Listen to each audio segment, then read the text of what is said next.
Well, it's 2 o'clock Eastern time. Means it's time to go live. Welcome, folks.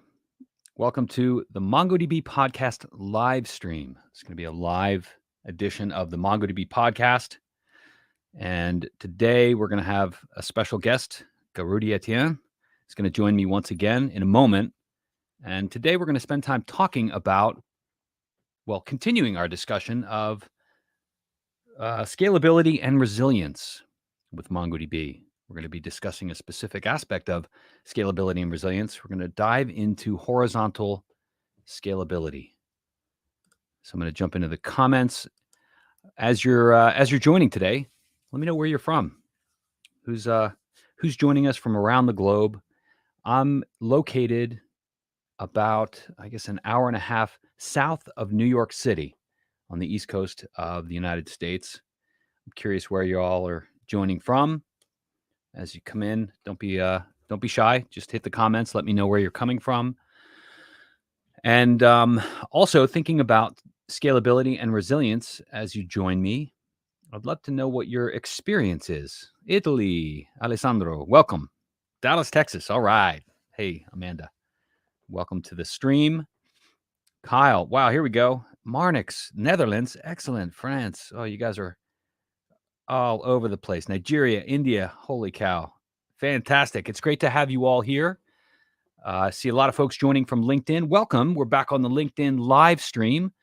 And as I mentioned, as I opened up, we're going to be talking about scalability today and resilience, a topic near and dear to, it should be near and dear to every developer's heart.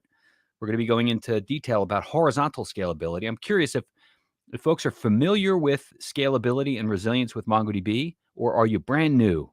That'll help us gauge where we bring in certain topics. And I'm going to bring my guest in today.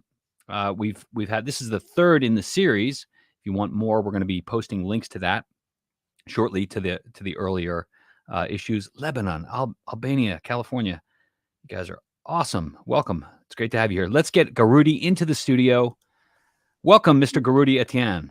Hey, it's Michael. Good to have you on the show once again. How are you? Awesome. I am doing great. How are you? I'm fantastic. Hey, I forget where you're at. Where are you at in the world? I am in Brooklyn, New York.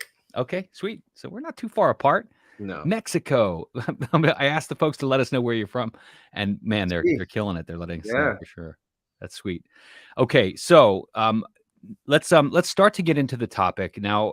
If you've been joining us in the previous episodes, we've been talking about scalability and resilience, and in the first two, we talked pretty much in general.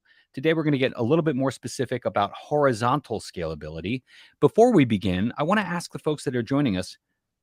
So Kyle is mentioning that he's familiar with live resharding, which is a new capability. That's fantastic. Let us know who's brand new, and if you're not brand new, what level of experience do you have with scalability? And I'd also like to ask folks, who's running an on-premise instance of MongoDB today in production, and who's running it in MongoDB Atlas? That'd be interesting to know. All right, so enough of my jabber. Garudi, let's get into the topic. I'll keep an eye on the comments as they come through. If you do have questions, folks, let them fly in the comments. I'll do my best to get them featured on the screen and answered. Garudi is the man. He can help us answer those questions. But Garudi, give us an introduction to today's specific topic: scalability and resilience with MongoDB, focusing on horizontal scalability. What are we talking about? Yeah, so horizontal scalability, also known as sharding, is about splitting your workload or your data across multiple machines or servers. And so instead of scaling vertically, where you get a bigger machine, scaling horizontally says, hey, take the same original machine I had, just give me a second one, and split half the workload there. And then you can add a third one, fourth one, basically giving you limitless scale, outside of laws of physics compared to vertical scaling. Yeah. What are the upper limits? Like where do we, let me look at it this way. What's some of our largest implementations of horizontal scale? Can you talk about those numbers?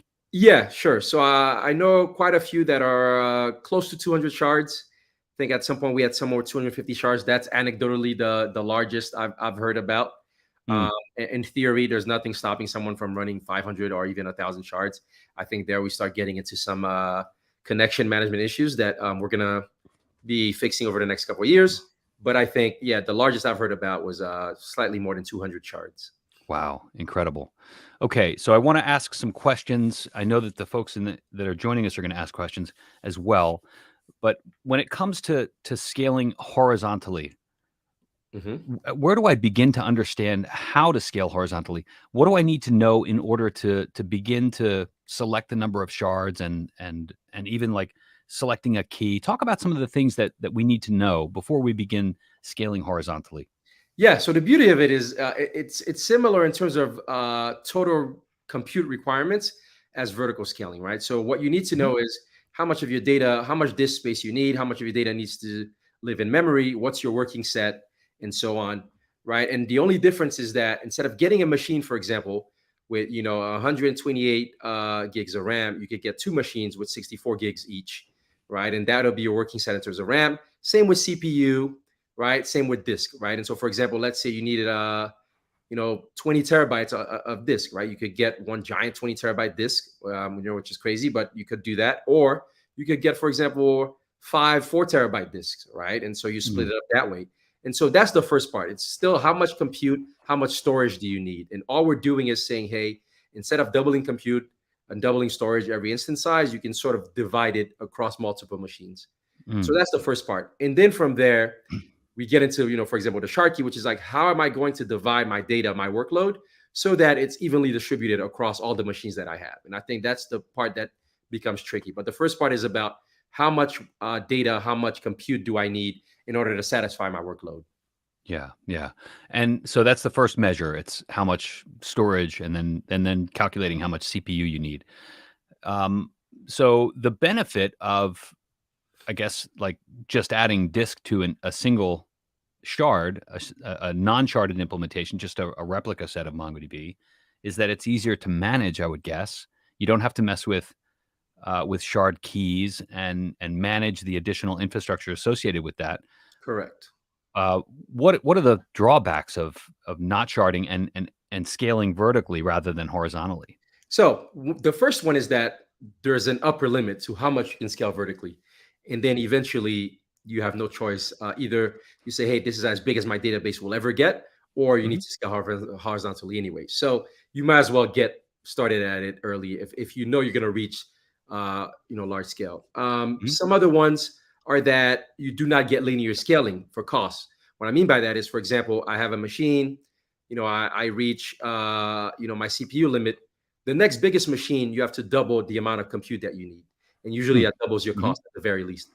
But also as you get bigger and bigger, that doubling of the compute more than doubles the cost. So you don't get the value, the ROI on that additional compute. mm, Whereas it's all linear from a horizontal standpoint, right? So you have a machine, costs $1,000. Getting a second machine costs $1,000. Getting a third machine, another $1,000, right? So you mm, don't have to keep doubling your cost or more than double your cost. You just add for the amount of compute you need. And also with that, it means that you don't need to double every time, right? If you only need 10% more compute, you've reached your limit. Adding one more mhm. shard, one more machine could get you that 10%, as opposed to in a single machine. Once you reach that limit, you have to double the amount available because they're on powers of two. And so there you're doubling your Okay. cost, even though you only need 10% more compute, for example. Okay, great. Now, what does it look like to shard or scale horizontally in MongoDB Atlas? Yeah. So it may help. I don't know. Do we want to do a You want me walkthrough to show? again? Yeah, let me. Here's my screen. Oh, perfect. So, Yeah. okay, so we could take this actually, maybe go to configuration.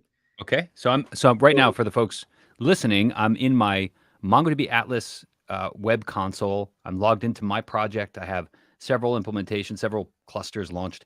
The one that we're going to deal with today is my performance cluster. It's called performance, just because I run some performance tests on that, and it is an M10 cluster tier. If you're curious, the cluster tiers are numbered from M0, which is free forever, all the way up to like, what is it, M700, I think, or M100? I don't know. how The far we largest. go? Yeah, M700 AWS is the biggest machine that we have. Yes. Okay. So I'm on an M10 and we're going to take a look at the configuration. So I'll click the configuration button and this is going to show me what the config looks like.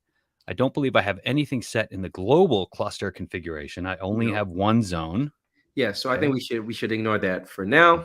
Okay. Right? You're in AWS, so we're not going to change that. What we're talking about here is cluster tier, or as we Okay. call it, instance size colloquially, right? So Yep. the first thing you can do is for the vertical scaling we're talking about, you take that M10. Once you reach that limit there, Mm-hmm. you could go to an M20, for example, if you needed more RAM, right? Once you've reached 2 gigs of RAM, you've used that up. Mm-hmm. You go to an M20, you get 4 gigs of RAM, right? And so, Okay. but if you needed 3 gigs of RAM, you have no other option but to go to 4 gigs, right? You max out 4 Okay. gigs at M20, you need to now go to 8 gigs of RAM, right? At an M30, And right? If 30. you only Mm-hmm. needed 5 gigs of RAM, you're basically overpaying for RAM, right? Depending on what Yeah. you need, and so on. As you can see, the RAM keeps doubling as you go up instance size, right? Okay. So, whereas sharding, you basically add another machine. Now, the caveat is that with sharding, the minimum size we allow for you to do it on Atlas is an M30, right? Oh, And okay.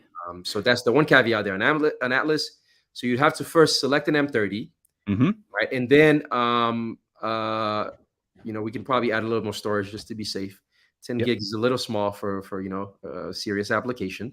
Yep. So maybe let's go to 200 is fine or something. Okay, and if you scroll down to the next card, so let's stick to the M30 for now. Okay. There's the drop down option down. Oh, yeah, under additional settings, click on Mm-hmm. that. Keep going down. You will see something that asks you to shard your cluster. Does Okay. it tell you M30 and up? Okay. So if you click that, then you pick your number of shards, right? So maybe Okay. you start with 2 shards or 3 shards, right? And it gives you the cost for the sharded cluster. And then you click review changes and accept. Then you will Okay. have a sharded cluster, Now, right? how does someone begin to understand how many shards they're going to need? Yes. So if you scroll up again to the instance size, Mm-hmm. right? Since we're at an M30, I believe, right? The way the sharded cluster is, with each shard, you get this value that you're looking at here. So for Mm-hmm. example, an M30 machine has 8 gigs of RAM. Let's say here you have 40 gigs of storage, right? If you added 3 shards, you would have, each shard would have 8 gigs of RAM and 40 gigs of storage. So now you have 3 times 8, right? 24 Mm-hmm. gigs of RAM, right? 120 gigs of storage and 6 vCPUs. And IOPS, same thing, right? 3,000 IOPS per shard, depending on if that's what you pick, right? And so Mm-hmm. all it is doing is saying, okay, what does one machine look like? And on Atlas, every machine is the exact same. And so then Yeah. the number of shards is just how many copies of this shard do I want, right? How many shards Yeah. do I need it? But each shard has the same exact amount of storage, compute, same RAM, same Mm-hmm. storage, same vCPU, same IOPS, right? Yeah. And so that's how that works. Yeah. And so it might make sense to just kind of clarify when we're talking about a shard, it's not a node, it's not a server, it is No, an actual replica set. It's a correct. 3-node replica set cluster, right? Yes, that is Yeah. correct. So back in the day when we deployed on premises implementations of MongoDB, we would deploy 3 servers, and we would add each server to a replica set. MongoDB would begin replicating the data, right? You'd have a primary and 2 secondaries. We talked about resilience versus scalability. Mhm. In sharding that, now what we're going to do is we're going to take that 3-node replica set and we're going to duplicate that. Correct. And that's going to be a second shard. So one Yes. shard would have 3 servers, the second shard would have 3 servers, and all of those servers, Garuti, let me ask you this. Do each of the servers have to be exactly alike? On Atlas, to simplify things, that is the way that they are. Mm, But on premise, if you're managing your own system, you could have different hardware, depending if you know what you're doing, yeah. right? So yes, they don't have to be exactly alike on premise, but there are pros and cons to that. Yeah. Yeah, I guess it would make it difficult to manage if you had different servers, but I guess you could Yes, do it. So that automatically takes place in the Atlas interface. I don't have to think about exactly. each of the models and how much storage each has. They're all going to be exactly alike. Correct. Okay, great. Okay, so we've just changed my M10 to an M30. We get some additional RAM. We get some additional storage. I've scaled up the storage. We talked about auto scaling in the last episode. Mhm. Maybe we want to touch on that really briefly here. Yeah. So auto scaling is about, hey, if my replica set or my shard is overloaded in terms of it's using too much CPU or too much storage, right? Disk utilization, really, disk IOPS. Mhm. I want to go to a larger instance size and provide additional CPU and additional storage in order to match my workload, right? And so after some period of time, let's say like an hour or something like that, the utilization has been high.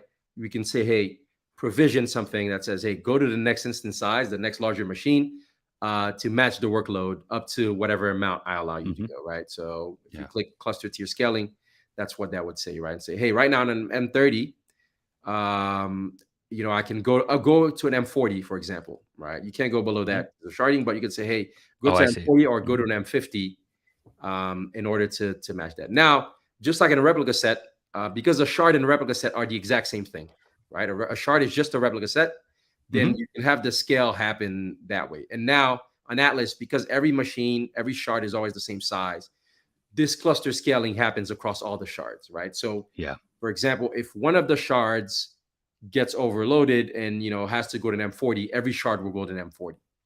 That makes Okay. sense. I think that's great to know. So I don't have to think about like if I'm going to do auto scaling, I don't have to think about the Yes, individual nodes. It all happens across the board. exactly. The first shard to meet the requirement for auto scaling will be the one that triggers it for all the other shards.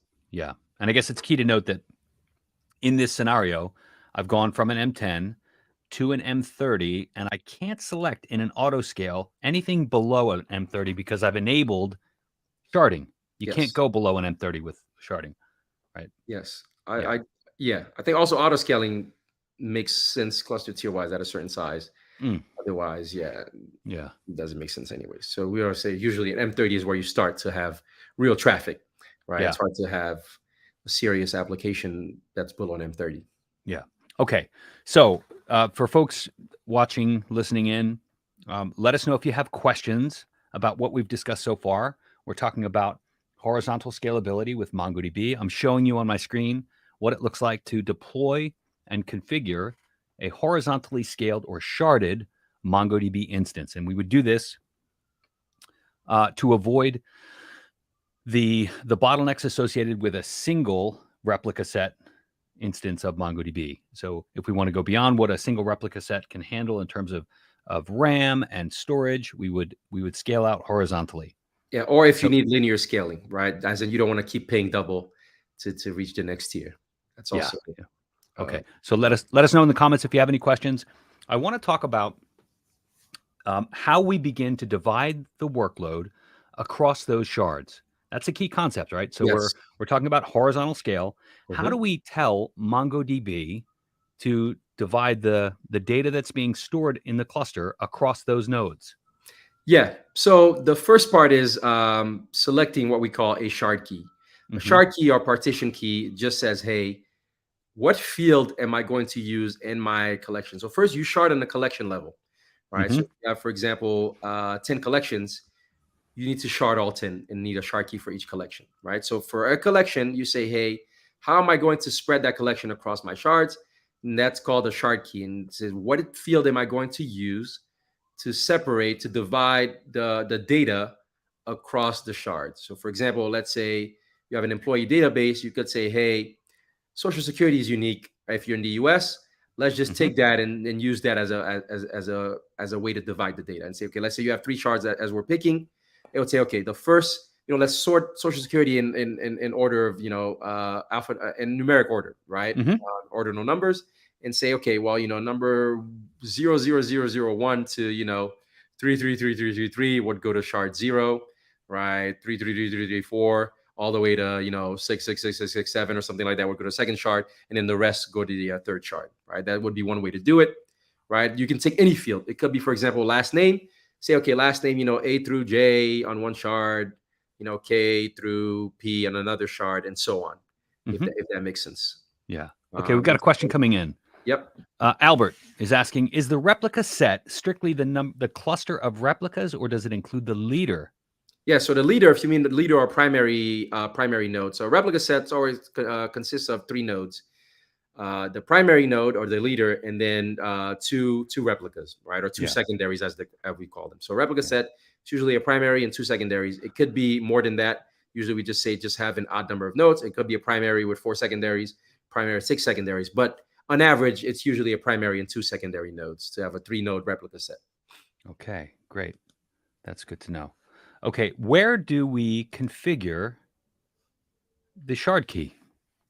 Yeah, so after you've selected your sharded cluster, you click review changes and accept, then you go and do that for your collection. So you can do that, in the shell or compass, by just picking your collection and running the shard collection command where you pick the collection name and then the shard key that you want. Okay. So it's the same way Terrific. as when you're creating an index, for example, right? You do that in the shell. You just say, hey, put an index on this field. The shard key is just a special index. That is the index that determines how we partition the data. And So that's a the same that's way a you good create another index, you create a shard key that way. It's just a shard key index. That's the full yeah. name of it, right? Yep. So a bit of a trivia there. So a shard key must be an index. Correct. Correct. Yeah. Okay. Great. All right. Let's see if we can answer this one. How is MongoDB scalability different than, let's say, Azure cloud scalability, where cloud providers offer resources on the fly in real time to handle the load? Interesting. Yeah, so this is more like the auto scaling that we have here that you showed, right? The whole Mhm. cluster key scaling. So auto scaling is that it is providing resources on the fly to handle load, right? And so, for example, you have an M30 with 8 gigs of RAM. Maybe you're maxing out your RAM, right? And you go to an M40 automatically auto scale that way. And so that is what that is, right? So we do have that same thing also. But horizontal scalability is about getting linear scaling, and then you can still auto scale on top of that in a sharded cluster. So it's a win-win in that sense. And so that's the difference there. Gotcha. Okay. We've got more questions. Let's see if we can get through these. In a shard with multiple DS replica sets, how do you deduce the primary DS replica set? Yeah, so there's always a primary elected. So for each shard, it has its own primary, just like a replica set. The same way you see what the primary is. For example, on Atlas, if you go to any of the nodes, it'll tell you if it's a primary or secondary. So you can literally go to any node and any shard, it will tell you whether it's a primary or secondary. You can just see that in the UI, in the user experience. You can just see it on Atlas, for example. And so that's the first part, right? Every node tells you whether it's a primary or secondary. So that's the Mhm. quickest way to see that part. Yeah. And it's important to understand that each shard is a replica set. There's a primary and two secondaries in each shard. I want to bring this question up. I'm going to skip the line a little bit. Data on all shards will be the same. If yes, how will they synchronize? So Yes. no, the answer is no, right? Yes, the data is not the same on all shards. You take the data and spread it across the shards. So actually, they have a non-overlapping set between each shards, but the sum of the data on the shards is your total data that was originally your replica set, for example. Yeah, yeah. Okay. This one's specific to crypto. Will there be support for blockchain use case at some point? Absolutely. I know many implementations using MongoDB for blockchain. It's a great use case. Anything to add there, Garudi?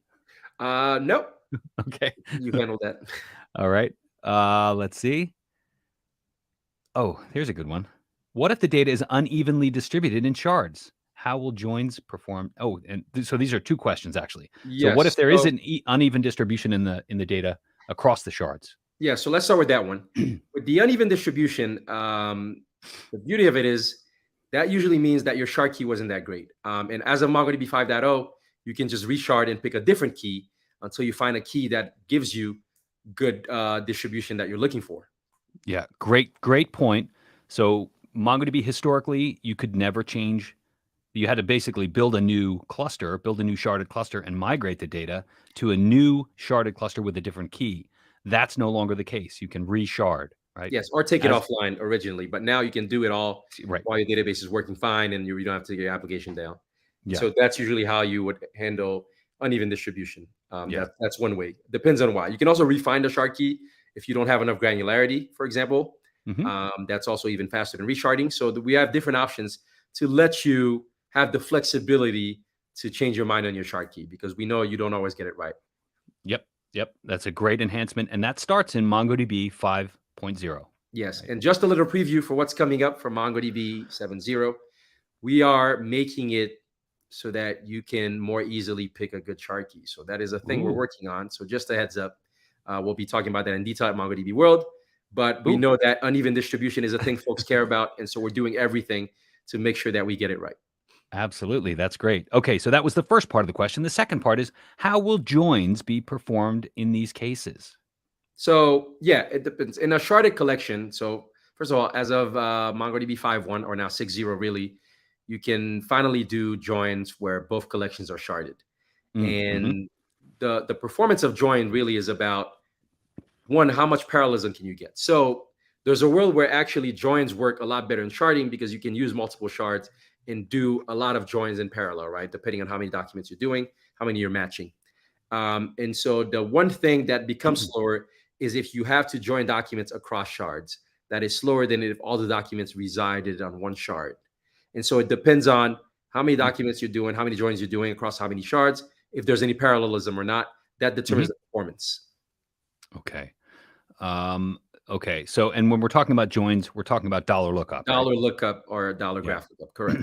Dollar lookup or dollar graph lookup. Those are the operators. If you're looking to do joins across collections in a sharded environment or non-sharded, you would use those two operators: dollar lookup or dollar graph lookup. Okay, I think we got that one. Let's see how to maintain same high availability and scalability in Kubernetes. I think this is a pretty Kubernetes specific question. I don't know Yeah, if I could answer it. I don't think I can, but I Okay. I, I just want to say at a high level, I think that if we're talking about for sharding, availability doesn't change, right? We still have a 3 node replica set per shard, so your Mhm, availability stays the same, right? Or mhm. even it could get even better depending on what you're doing, because if one shard goes down, you could still have the other shards serve certain requests if they don't need to aggregate across all the shards, for example, Yeah. right? But the Okay. Kubernetes part, I don't know if it adds anything else there, especially, but we'd have to let Yeah. one of the Kubernetes experts at MongoDB talk more about that part. Right on. And I'll point folks to the forums. So off of mongodb.com/community, I think. Well, I'll find the link. But jump into the MongoDB forums if you want to ask that question. I'll find it and shepherd it. Make sure we get that answered. Thanks for the question, Nikhil. All right, this is a good one. Here's a great question. In case of losing one shard, how does the system recover? Yeah, so it depends on what we mean by losing a shard explicitly, right? So usually MongoDB auto recovers for anything like that, right? So losing a shard and losing a replica set are the same exact concept. And normally, if a primary goes down, you just have an election and a secondary steps up and they're the new primary. So you don't lose anything in Yeah. that sense. That's what high availability is about. If you actually lose a shard where like, two of the nodes go down or all of them, right? It's just the same standard recovery process that you would have for a 3 node replica set. There's no difference there between a shard in a replica set. So we have the same high availability and recovery behavior. Mhm. And it's important to note that we deploy shards in replica sets. So a shard is equivalent to a replica set, and a replica set is a 3 node cluster. So in the event that you lose more than one node at a time, it's highly unlikely, but it could happen. One of the ways that one of the features that we offer in MongoDB Atlas is the ability to distribute your clusters across cloud providers. Right? Do you want to talk about cross cloud provider deployments? Yeah, sure. So we have multi-cloud and multi-region deployments in MongoDB. And so what that means is you could actually have a cluster that spans AWS, Azure, and GCP, which I don't think too many other databases have. And so the beauty of that is that, and also across regions, if a region goes down, your application could still be up. If a cloud provider goes down entirely, your application could still be up. And I think not only that, you're also not locked into a single vendor, right? So I think when you combine those, the risk mitigation factors financially and in terms of application performance, this is what we deliver in that sense. And that Mhm. makes it hard to be in a world that even, unless it's like an apocalypse where the system is not up basically with as many nines as you require. Yeah, yeah. So highly unlikely.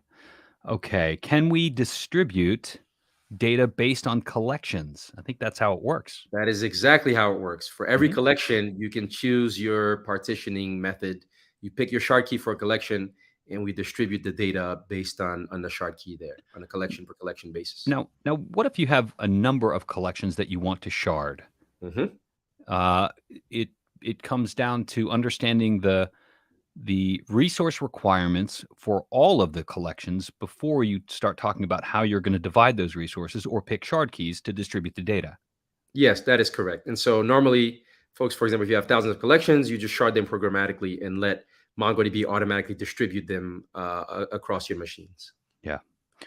Okay. This one, I'm not sure if I can answer. Why does I can. draining of a shard take so long? Is it because the data is redistributed again? Uh, Sort of. That's why. The reason why is that the machinery we built originally to handle sharding, it's called chunk migrations, and we Mhm. migrate data one chunk at a time. And so that just takes time. The more data you have. Not only that, um, the B tree, depending on how big the data is on the source and the destination shards, the bigger the B tree there, the longer it takes to migrate data into those. So, for example, an empty shard, it'll be faster to migrate data into it than not. So, if you're draining a shard, you are migrating data from a shard to a shard that already has data on it. So, that Mm. takes longer, for example, to drain than to add a shard, right? That's part of it. And also, it depends how much data you're draining. And actually, we're working on a bunch of things, a couple of things to speed that up. We've heard the folks' complaints. It's coming up soon, within I'd even say probably a month and a half max. Mm. Speed that up and give you the ability to make it move faster. And the reason is that also because the balancer has so much impact on your cluster, we built it as a single threaded piece of machinery. So now we're going to actually add more concurrency to the balancer to make sure that draining a shard or adding a shard doesn't take as long. Where is the balancer? Is it built into the engine? Is it in the Yes, depending on storage what you engine? call the engine. No, Yeah. it's not the storage engine. It's more like the Ah, sharding engine, I would say. We have this thing that I haven't introduced yet called the config server. okay. And that is an all-knowing, omniscient metadata manager that knows what goes where, right? And so basically in a sharded cluster, you have the replica set, which is known as the shard. You have a Mhm. router or MongoOS Mongo that S, knows yeah. what to route where. And then you have the config server that is the source of truth today on what data lives where. So when you pick a Sharky, for example, when I said let's say last names A through J, the Mhm. config server knows what range of data for each collection lives in what shard. And it Yeah. is the one that says, okay, how many shards are there? What are the ranges? What do I need to move where in order to balance the data across the sharded cluster? Awesome. That's great. Well, keep the questions coming, folks. I have a bit of a surprise. I'm gonna do a little bit of a trivia. Should Um, I be nervous? maybe, maybe. I'm gonna try and pick a comment at random from the folks that are answering the question, but I want to know. Don't answer the question, Gertie. I want to Okay. know where the term shard came from. It's from a reference from a video game back in the day. The term shard comes from a video game. I want to know the name of the video game that was used to to coin the term shard. And I know that one of the developer advocates here, John Page, distinguished developer advocate, answered the question for me today. I knew it came from a video game, and I just asked it in Slack. I'm going to go fetch that response. Let's see here. So keep those questions coming if you have them. We'll try and get them answered. Okay, here we go. So there it is. Okay. So the name of the video game that was used to coin the term shard. Anybody have it? You can get a MongoDB t-shirt. Unfortunately, I don't have it on today. I have my partner Casted. They're our podcast hosting platform t-shirt on today. But if you know the name, good guess, Dark Souls. That's not it. But it's out there. It's on the internet. So if you want to do some querying. So if I get a correct answer, I'm going to track you down and give you a code for a MongoDB podcast t-shirt.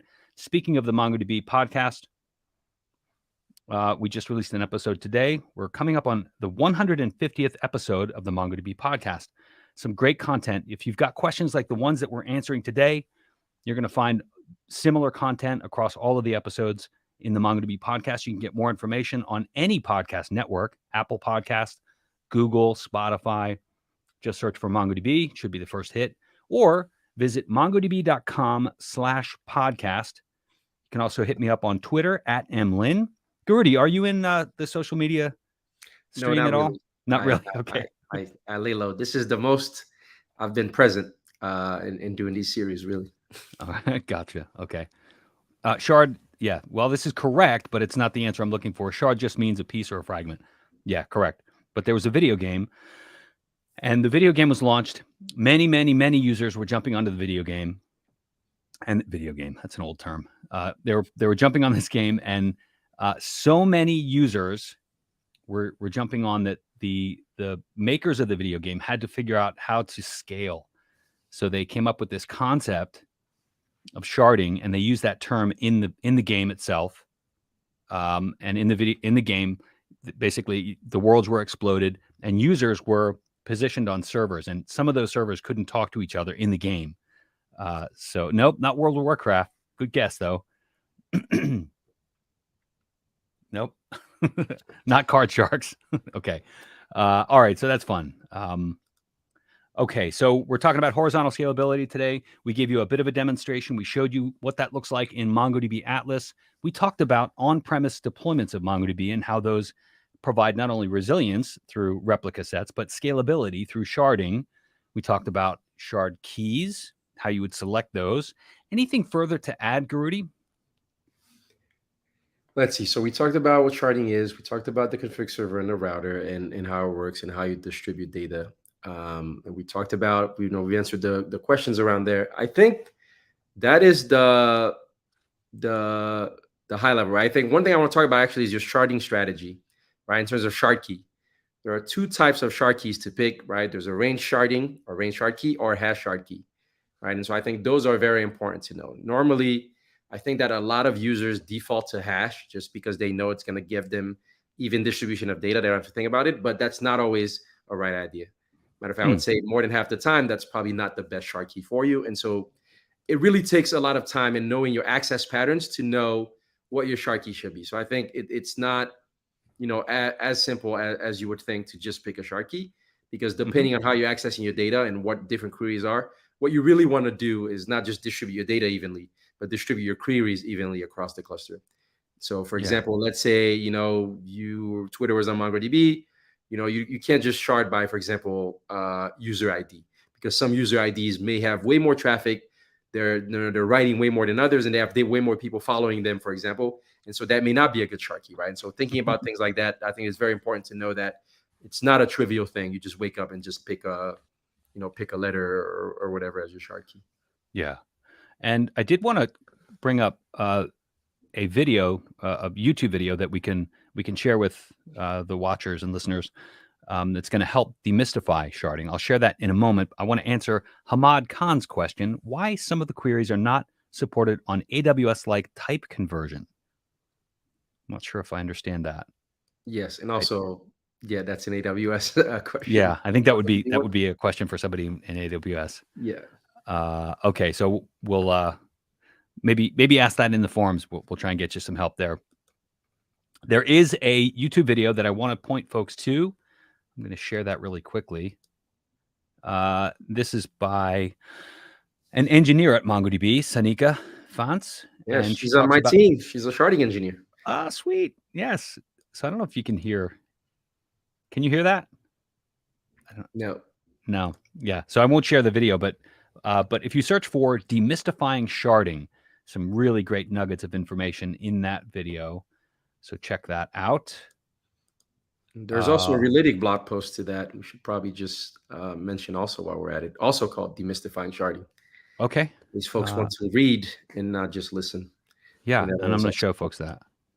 So this is the blog post. It's also off of the mongodb.com/blog/post demystifying sharding on MongoDB. And again, it's by Sanika. Links to some more information there. So check that out. All right. Coming up on 40 minutes. Anything further to add, Garuti? No, I think we've covered a lot of space here to start. And so unless folks have any more questions, I think that's a good introduction to sharding and its possibilities.